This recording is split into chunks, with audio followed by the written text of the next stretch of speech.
Welcome back. We have Ben Wan joining us again today. We're back to one.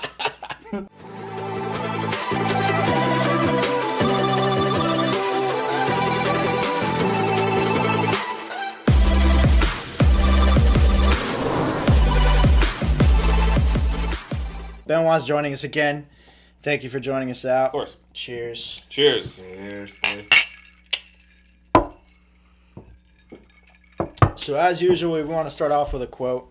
The quote goes, "We're all stories in the end, so make it a good one." Mm-hmm. This quote is by Doctor Who. Yep. And yeah, I mean, in the context of the episode, there's a different take on it. But the way I've always seen it, we are the protagonists of our own stories. Mm-hmm. So if we think of our life as a story, or as a movie, or a TV series, or whatever, how much more exciting would it be if we took those chances, if we took those risks, if we did that one thing? Life or death stakes that you take. Yeah. Yeah. But if you applied those to just your everyday life, like, is the protagonist of the story the guy who just stays at home and tweets about stuff, or is he going to go out on an adventure? I mean, personally, I'd want to watch the guy at home tweeting about Well, stuff, that's for you. But most people will want to see the other guy. So, and you'll also think of that too. When you think back of your life, you think of it as a story. Sure. Because I was the protagonist. Did I do enough? And all that. So that's how I see that quote. It's challenging you to sort of see your life as a story, and how exciting that story is down to you. I like that, yeah. I love that, dude. So you're into writing, right? Yeah.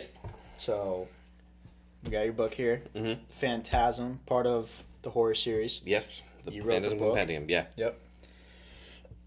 Which is amazing. So you write. Is this your only book? This is my only book so far, haha. But So like far, it's I like that. yes, it's not even what I mean. I went to school for screenwriting, Sure. so I went So to this write was a scripts. different process. This was completely different. This came out of Yeah. nowhere. Okay. I had a side job when I was in college. There was a dating site that's not around anymore called Fan Crush Networks, and what they did was that they tried to hook up nerds of different genres. So there was Horror Crush, who Oh. were fans of horror. There were sci-fi fans. How is this not a thing?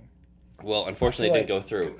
Can we start it back up? Yeah. I mean, I'll put you back in touch with the guy who started it, but like, All right. he turned out to, he knew Don, and Don really liked the work that he saw on the website, and he just randomly like emailed me.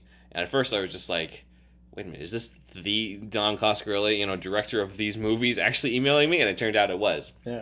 And he's like, I want you to interview all the different people from my Phantasm movies, and originally we were going to put it online. So I'm like, sure, we'll do it. And I got to talk to, I had to watch the movies first. I wasn't really familiar with them. I'd mainly seen, the cover when I was growing up at like the local Blockbuster. Sure. So I'd research, come up with like different questions, and then most of them were phone interviews. But the biggest one that I enjoyed was with Angus Scrimm, who's the main face of Phantasm. He's the main villain of all those films. Okay. And he was just a gentleman, and it was a very pleasant experience. He passed away, unfortunately, last year, but he was a fantastic actor. I wish that he had more work outside of the Phantasm movies. And it was my pleasure to interview him. It was not the last interview he gave, but this is the last published interview with Angus. Nice. And after I finished all these, I talked to Don, and originally this was going to be published as just a separate book, but I was just like, there's not really a lot of material, man. Yeah. And then he told me, we're going to release all 5 movies and include your interview as a book. Box. Yeah. And I'm just like, okay, that's awesome. So unfortunately, I have to tell everyone that to get my first book, they got to chill out like $70 in order to get a full Blu-ray set. But like, hey, it is what it is. It's the market, man. Yeah. It's the market. It is what it is. So this is basically a little side project that just happened to come my way, and that's the funny thing about this industry, dude. Like, you never know what's going to happen. This was just pure Absolutely serendipity. Well, seeing it's as good, how though. you've written that, Mhm. you could collaborate. You know, he's Oh, a yeah, yeah. director. You're a screenwriter. Like, No, I mean, definitely this could lead to something else. we've sat down to see where he's at with his projects and where I'm at with mine, and there's a few things that we could probably work on. So Yeah. that's about all I can say. But it'd be great. I'd love to work with him. He's definitely a veteran in the industry. I have a lot of respect for him because of the fact that he started as a director way younger than anybody I know, and filming stuff when he was in his 20s and everything, self-funded, all independent. His parents were like, his mom was like doing the makeup on the first movie. Like, it was just amazing. And it was, this was not the time where you could just film something on your phone.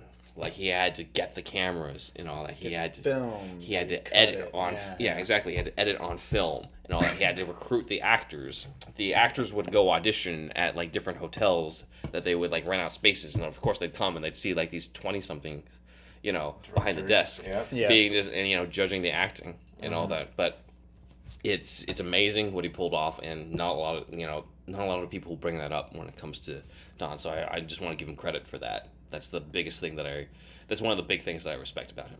Hell yeah. How old is he now? I believe he's in his 50s, like his 50s or 60s. Like, He's still pretty young. Yeah, and I mean his daughter's like my age, so like he's definitely been busy working on his different projects. He definitely has his own voice. Has his own like quirkiness to what he likes and all that, and I feel like that's how you build a fan base. Exactly, and that's why there's a big fan base for this, and like everybody involved. As much as like these Phantasm movies have a lot of horrific and gory, scenes in them, but everybody who's a part of it, who I met, was just the nicest people. You couldn't have asked for a nicer group of people to collaborate on a horror movie on.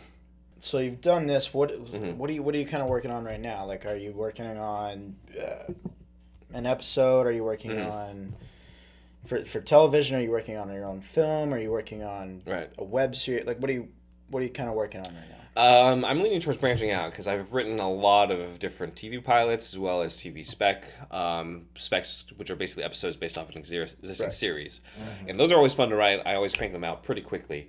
But nobody reads them unless it's like a writing program. The difficulty with those, like, because you know the story so well, you're like, this would be great to see. But like you said, not that many people read them. Well, and personally, I think they should, because like when you're on a writing staff, you're supposed to write towards what the show is. You're supposed to fit someone else's vision.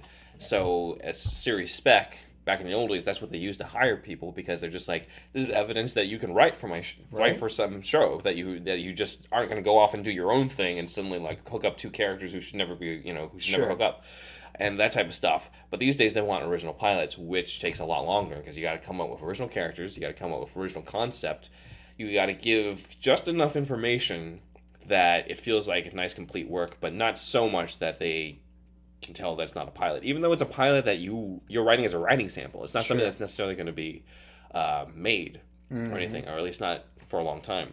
Would you say it's more difficult because you're closer to the material when you're writing your own pilot, like fully all the way through, versus if you're writing a spec script comparatively, like, because you already have a story established, you have these characters established? I think it's more difficult because of the fact that you got to come up with characters. You got to come up with like what the engine of the story is, and there are no rules. You can't because like with a spec, it's just like, okay, here are the characters. You don't have anyone else. Yeah. You're confined by the show, but you're also like, sometimes it's not a confinement. Sometimes it's just like, okay, like I can work in the space. With pilot, anything goes. You're facing a blank page. You're facing all these different characters who, your characters can change. I can't tell you how many times I've written a pilot from page 1 and I don't even recognize the main character anymore. Yeah. And I end up just renaming the main character because I'm just like, this is a completely different guy than the last draft. It turns into a totally different story. Yeah, we were told very early on at the USC screenwriting program, a story is somebody wants something and has trouble getting it. That's it. They have a goal and but they have to fight through a whole bunch of obstacles. All these obstacles, and that's it. Yeah. But that's like your life too. Yeah. Right? You have like a goal, whether it's to break into screenwriting. Your obstacles, like execs, are they going to read it? Agents, are they going to like promote you? Are you going to promote yourself? Yeah. You got to go out there and promote yourself just as much as your agents are promoting you. Like, probably there's even more. So all of it comes down to like that journey. If somebody wants something and has trouble getting it, it's the story of everyone's life. Yeah. It's simplistic, and yet it's It's there, so anybody can grasp it. Right. Because everybody's had trouble like reaching a goal. Yeah. Right. Everyone's had that feeling of discouragement. I'm just like, maybe I'm not going to get this. Maybe those doubts. And then when you see the character going through that, so you're like, yeah, I've been there, and then you feel for that person. Yeah. Yeah. Yep. That's, I never thought of it that way. yeah. I mean, it's so that what we do as screenwriters is we try to create that. We try to connect that. We'll give you that connection, so that when you're watching, if you name your favorite movies, I bet you like there's some character in there where you're just like, that guy's like me. Or that guy, I've been through that, or I've been through some version of that, or like you've going through your life, and I'm just like, oh, I'm living this movie now, or something like that, or you're thinking of yourself as a certain character, and that's to me like that's why I do what I do. I'm sure that's why you do what you do with acting, is to give people those examples, to give people those inspirations, to be like, okay, this is why entertainment exists. This isn't just like, it's not just a cash cow so that you can like, chill out money to see, TNA and explosions and shit like that. And there's movies that do that, but like they don't have the resonance. They're not going to be on anybody's, like, people aren't going to remember those. Somebody, how do you make it to a point where you're resonating with more individuals? Right. No, definitely. It's when you do that, it's sort of making them feel like I'm not alone. Oh, that's exactly it. Yeah. It's giving you a feeling of community, even with people you've never met. Yeah. It's just people who are on a screen with a story about people who've never existed, but you feel like I'm not alone. I'm not the only one who's going through this. Like when I was going through cancer, do you know how many times I watched 50-50? That show about the cancer. Yeah. Ironic thing is, I saw that in the theaters with my best friend like years earlier. Had no idea that would end up like my life. Yeah. But like when I watched that movie, I could tell the writer of that movie was a cancer survivor, because that guy was able to capture the like comedy and tragedy of being through it. Where sometimes there's actually some funny moments that go through the cancer journey, but like no one else would be able to write it like that. Somebody who's never been through cancer is not going to be able to write 50-50. Yeah. No. And it's like, I'm grateful that that movie existed, because I could watch that and take comfort in that and be like, okay, that guy went through that guy survived it. He went through similar feelings, of that. He went through, screaming in his car or, crying on the bathroom floor just like I did. Yeah. I'm going to be okay. Yeah. And that's one thing. You want to tell people you're not alone. There's other people who've gone through this type of stuff. It's part of life, and you'll get through it, and you're not alone. Yeah. Absolutely. So, I mean, I guess my question for you guys is, what stories resonate with you? Like, what like are movies or TV shows, or like, that resonates with me. I connect with this. The one I can think of right off the bat is the movie Click. Yeah. Especially the part where he's just, wanting to fast forward to good things. Oh man, this scene sucks right now. Let me fast forward. Fast forward.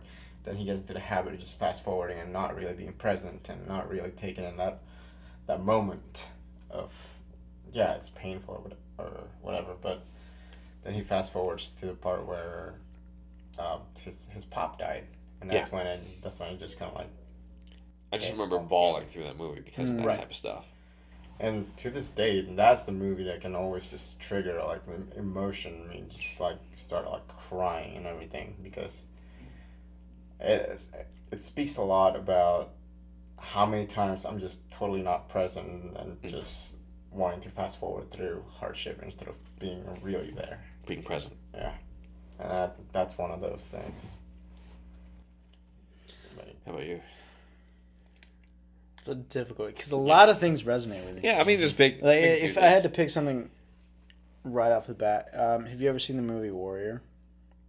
Is that Tom Hardy? Yeah. Okay, I haven't seen it, but I know of it. Yeah. Well, okay, so I resonate, or like those things speak to me, because like those types of films, because it's always about the character overcoming something personal through some sort of discipline, and by means of maybe they're beating themselves down because of whatever they're overcoming. Yeah. And I like that, because I connect with that, because I've kind of done the same thing in my life by my own destruction, It's just kind of one of those things that comes up every once in a while. But at the end of the day, they always find their light. Mm-hmm. Yeah. And to me, that's what's most important. Like, if they were to end just dark and dreary, Just shitty, like they die. Yeah, you know, they never like, got what they wanted. Yeah. No, I love, because there is light in just about everything, I feel like. Mm-hmm. Right. It's just a matter of how you find it. And a lot of the ways you stand in your own way before you can find that, right. before you can genuinely experience that light and be okay with that. Uh-huh. Yeah. Agreed. So. Yeah. On a similar note to me, like, I remember, like, one holiday season, I just watched, like, every Rocky movie. Because, like, to me, it resonated. The guy who's, like, always down on himself. The guy who's, like, the underdog. The guy who's always, like, oh, I'm nothing. I'm just a mutt. You know, I'm not going to make it. And just the idea of, like, okay, I'm not going to win, but I can at least survive all the rounds of Apollo Creed. Yeah. And that's, like, to me, that resonates the most. Was, like, okay, maybe I'm not going to win, but personally, I'm going to win by being able to survive through all the rounds, through all the beatings and stuff. Yeah. To be the guy who people are just like, how the hell did he, you know, pull that off? Right. And so, like, I always get chills at the end of that movie when, like, everybody's announcing, like, yeah, Apollo won, but, like, that's not what matters. What matters to him is Adrian coming up and saying, I love you. And that was the best part.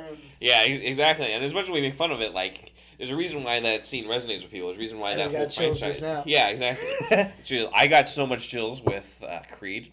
Oh, Creed's great. That moment. Michael B. Jordan. Oh, yeah. Man. Have you seen it? I haven't. There is a moment where he. For me, it's towards the end in his last fight. Yeah. A little bit. Let's just say the last fight. Come on, it's been like 2 years. It's. I mean, I won't spoil it, but it's essentially a similar thing where, Michael B. Jordan's character is like, you know, I'm nothing and everything like that, and it's Rocky, who's been through that journey, who knows exactly what it to be like. You're not nothing. You're a Creed, and you're gonna beat this guy. Yep. Yeah. Or at least beat this guy up here.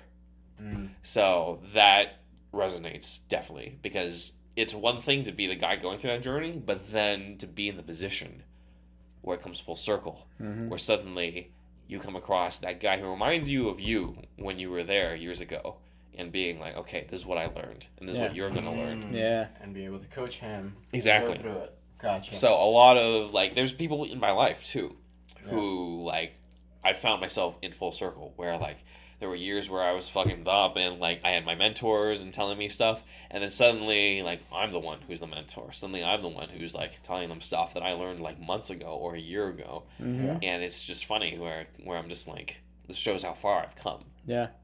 That speaks to a lot, I think, of most people think, and that's the one problem I have with movies. It's 2 hours, you see them transform, and it kind of, sometimes you walk away with a mistaken feeling that, like, okay, tomorrow I'm going to be a new person, and everything's going to be different.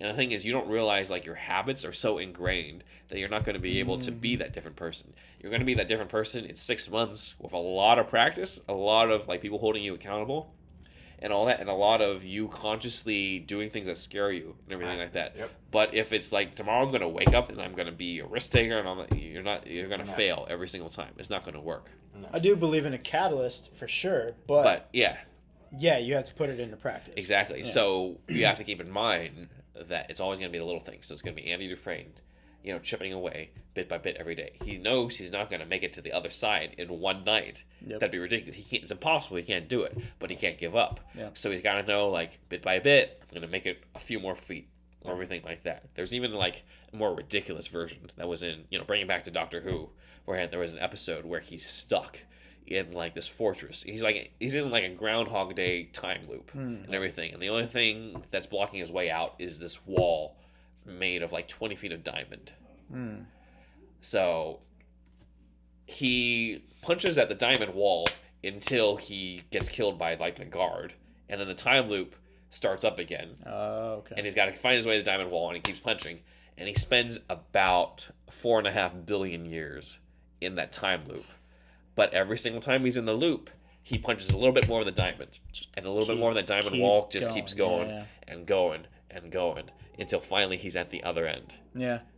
4.5 billion years later. Yeah. But it's better than staying in that prison. Yep.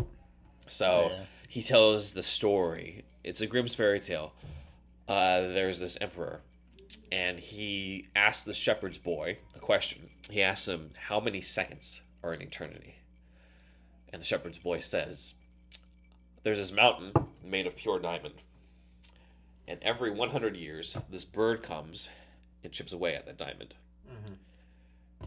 When that entire mountain is chiseled away by that bird, the first second of eternity has passed. So, you got to be that little bird who chips away every 100 years until finally that mountain is down. And mind you, this is to relate to screenwriters. Like, it takes them 4.5 billion years to tell that story. Because, like, the Doctor Who, the Doctor in that episode is telling the story as he's chipping away on it. It takes him 4.5 billion years to tell that story. So if you think it takes a while to write a script, it took this guy 4.5 billion years to tell a story. Yeah. So, like, it's a hell of an inspiration. I might have fallen asleep a time or two during that story, but, Exactly. But, like, that's one of my favorite episodes because the fact it's so inspirational, because it taught me, like, there's a value in putting the long game over the short game. Sure. Oh, because, like, right now, like, you might be working out or whatever. I mean, that's the easy example. You might be working out and you're not really seeing much gains, or you're not seeing you losing weight. But, like, if you're losing a pound a week, consistency pretty is good. key. Consistency is key. And then suddenly 6 months down the line, you don't even recognize what you look at. People don't recognize you. People are just like, holy shit, whatever. And then like that. But if you expect it to happen overnight, if you're that guy who runs around and just expects, like, okay, I'm going to, I've lost 3 pounds today. No, you didn't. It's impossible. It's water weight. Yeah, exactly. Yeah, exactly. It is water weight. Yeah. That's shaping the habit, though. Exactly. That's the win. So if you had to boil it down to, like, one thing. Mm-hmm. For stories? For story, like, what would you say is one of the most important aspects in storytelling? Pretty much what we talked about, resonance. Resonance? Being able to connect with people, being able to connect with, giving you something to care about that you can connect to, and showing you a path, or showing you something that inspires you in some way, or shows that, or makes you feel better about something that you did. Something like that. That's ultimately, I think, what we look for. We go into the movies, because if we think about it, we pay all this money, popcorn, we're in a dark room, but everybody in the theater, if it's a good movie, feels connected to those people. Right? Yeah, you don't care what's going on. Yeah. Suddenly, like, you have that 2-hour break or whatever, where everything else in your life takes a break. Put the phone down, down, or they're going through a breakup or whatever like that. So it's that resonance, is that emotional connection that I think is more important than anything, and I think it's what's missing with most movies and TV shows these days. And like, if once I'm able to get into that, that's what I want to put as like the number one priority over anything else, over shared universes, over effects, over getting stars. Like, I want to make sure that it's something where if you see it, you remember it because you emotionally connected to it, because it inspired you, because it made you cry, it made you laugh, or whatever. It's something that you want to watch again and again for that experience. That's my goal. Love that. I absolutely connect with that. I'm all about that. Nice. For sure. Mm-hmm. Hell yeah, man. Awesome. Well, thank you so much for coming back. My pleasure. We appreciate you having you again. Always we'll do love. one last cheers, Always gentlemen. love talking. All right. Cheers. Cheers. To Ben Juan. Yes, sir.